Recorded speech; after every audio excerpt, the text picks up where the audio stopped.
2 kartus per metus teikiame Seimui valstybinio audito rekomendacijų įgyvendinimo ataskaitą. Įvertinome pastarojo pusmečio rezultatus ir stebime nemažai teigiamų pokyčių įgyvendinant valstybinių auditų rekomendacijas. Viena jų – gerėja asmenų su negalia įdarbinimo rodikliai. Per metus įdarbintų asmenų su negalia dalis padidėjo apie 10%. Tačiau stebime, kad ne visos rekomendacijos įgyvendinamos laiku.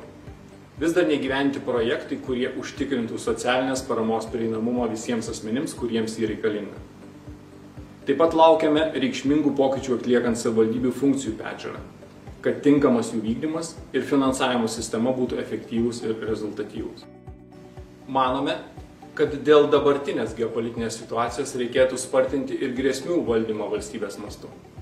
Nors rekomendavome, tačiau vis dar nepatvirtintas nacionalinio galimų pavojų ir ekstremalių situacijų rizikos vertinimo tvarkos aprašas. Jis sudarytų sąlygas identifikuoti galimus pavojus ir periodiškai juos vertinti. Plačiau apie rekomendacijų įgyvendinimą kviečiame susipažinti valstybės kontrolės interneto svetainėje paskelbtoje ataskaitoje.